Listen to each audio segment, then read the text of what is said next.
Welcome back to Let's Make a Game.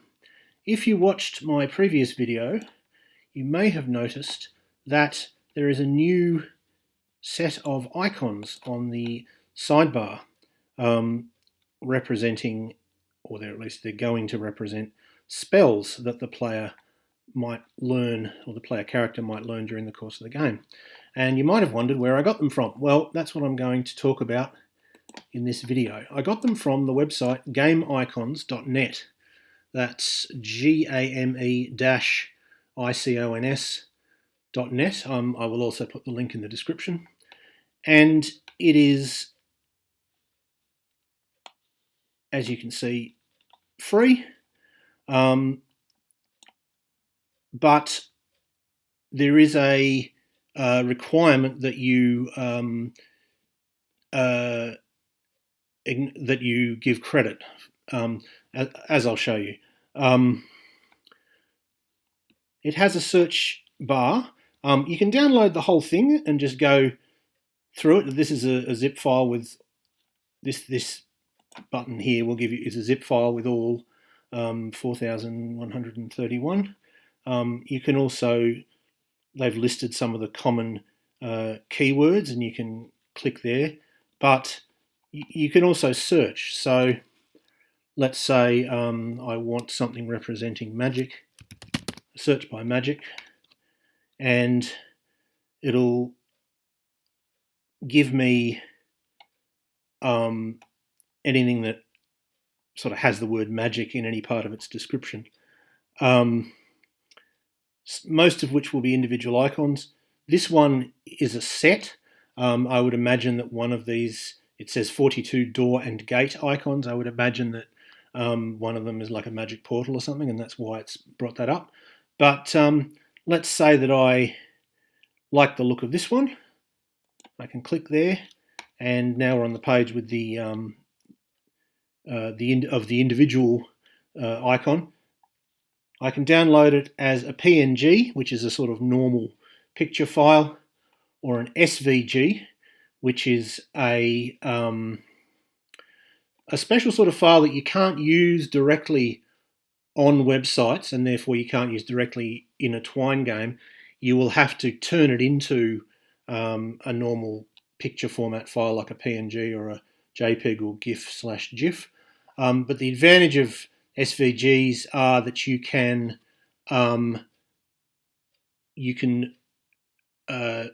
increase or decrease the size without any loss of information, because an SVG file stores instructions for creating the file, like, and this is a bit of a simplification, but for this one it might have, okay, start here, start this percent X and this percent Y, draw a curve that's this many degrees that goes this way, then draw another curve here, then draw another curve here, then draw a straight line that's at this angle, then draw a straight line that's at this angle, and so on. It's not, it doesn't, unlike PNG and JPEG and GIF, broadly they store information in the sense of, okay, this bit's black, this bit's black, this bit's black, this bit's black, etc., etc. This bit's white.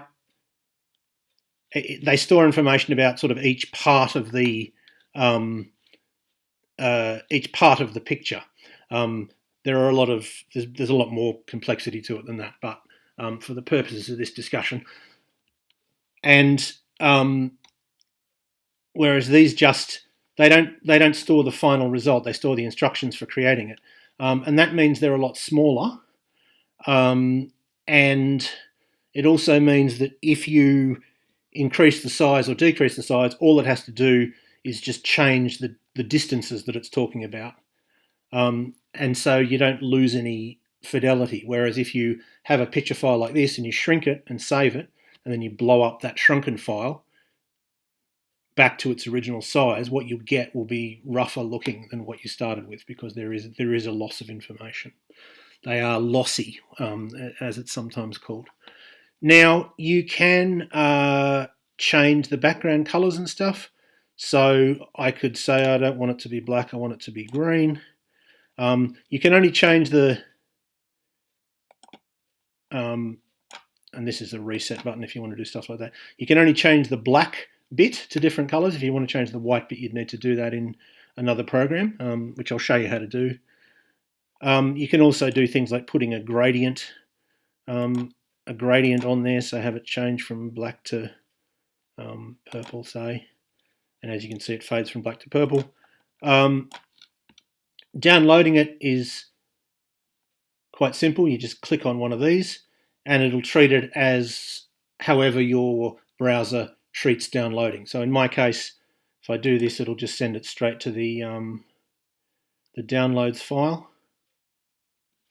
That one's telling that that's what that is. For other computers, it might give you the option of where you want to save it.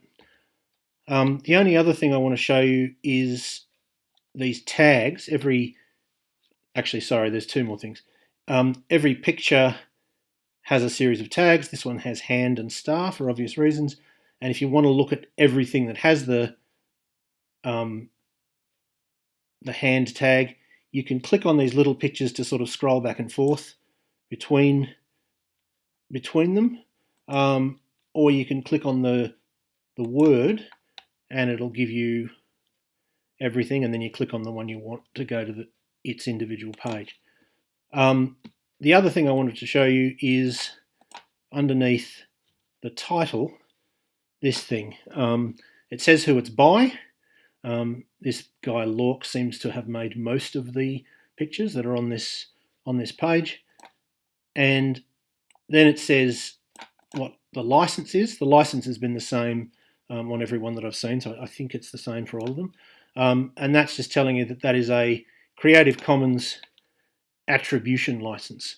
And this gives you more legal information, but what it means is you have to give credit. You can use it freely. You can use it in commercial products even. You can distribute it. So, for example, the artwork that I've downloaded, I can put that in my files that I've uploaded on itch.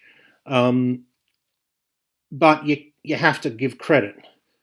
So you'd have to, what I've done is I have a text file. I haven't got anything in the game itself. I may do a credits page later, but in the files, I've got a text file, and the text file says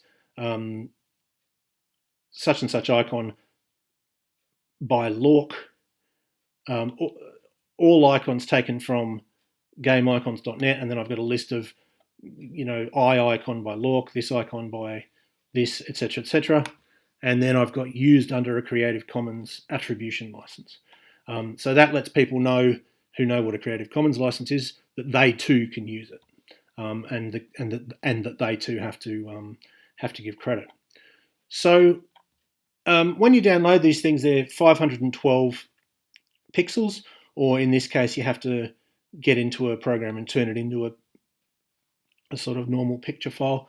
So you're probably not going to want it to be that big. You're probably going to want to shrink them because you're mostly going to be using them as little buttons and stuff. So I'll just briefly show you how I do that anyway. I use GIMP, which is a free Photoshop-like program, I suppose. And I'll link to that in the description. So the file that we downloaded was in the downloads file, and we can see that indeed it is. So we'll bring that out onto the desktop. This was one that I downloaded when I was testing it before I started recording. So we go open. Let me see that it's there. And to shrink it, which we're mostly going to end up doing, we go image, scale. Note not to click this thing, because when we change one of these, we want the other one to change automatically, and then we can change it to how big we wanted it. The ones that I was using were 25. You can obviously put it to whatever you want, and that'll shrink it. And then I wouldn't overwrite it, and I would export it, because I would want to keep the original as well, because let's say I want to change it to 25. Well, let's say I decide actually that's too small, I want it to be 50. Well, I want to have the original to work with, because if I saved this and then blew it up to twice as big, it wouldn't be as good resolution, because shrinking it, you do lose a certain amount of information. So instead, I would export it, and let's say I want it to be on the desktop. Just put in whatever I want to call it, and choose export. Now, the other thing you might want to do is change the colors. As I demonstrated, you can easily change the bits that are black, but what if you want the other bit to be a color other than white? Well, here's one way to do it. First thing I would do is make sure you can see the layers. So I can, but if I couldn't, I would go to Window, Dockable Dialog, and Layers to bring that up. And once I had that, I'd right-click on the relevant layer. Actually, there you go. It looks like it already has an alpha channel. Okay, so make sure it has an alpha channel. An alpha channel means that you can have parts of the file transparent. So, for example, if I erase that, you get that grey check, which is GIMP's way of telling you that that bit of the icon is transparent. So, oops. So we make sure it's got a alpha channel. I'll add a new layer.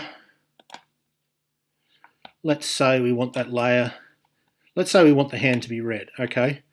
Well, I get red, which is like a pure red is red to 100, and then green and blue to 0. That's what this RG and B means. So I create that color. Make sure it's the foreground color, not the background color.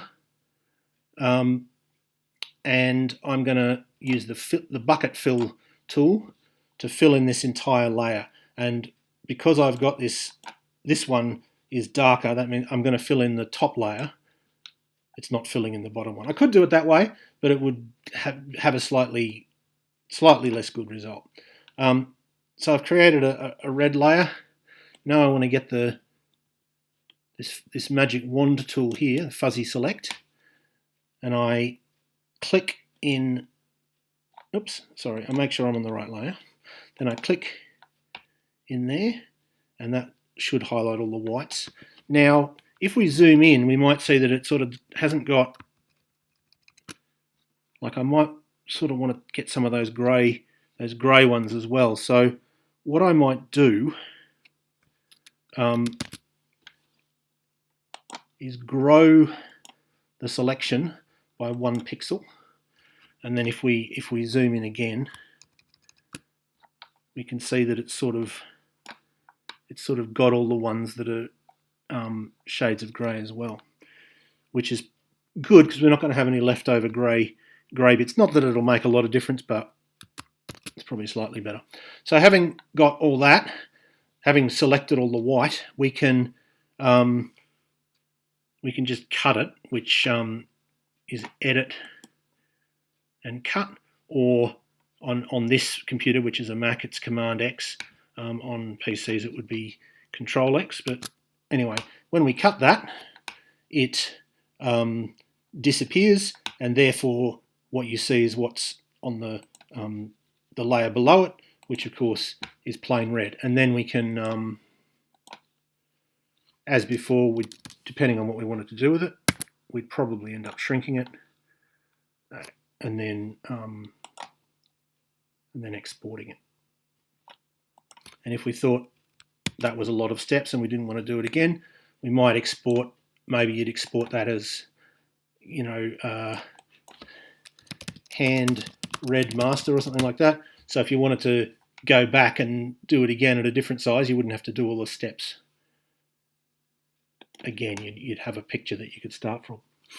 So anyway, that's how you change the colors. I didn't do that. I just left them as black and white because I think that looks perfectly fine. But you might have, for example, you might have magic system where the different types of magic have different colors, and so you might want red icons for all the sort of spells that relate to blood, and you might want blue for all the spells that relate to water and something like that, or you might just want all of them to have a different color so that there's another way to distinguish them. But anyway, if you do want to do that, that's how you do it. And as always, I hope that was useful or interesting to at least some of you, and I hope you will tune in next time.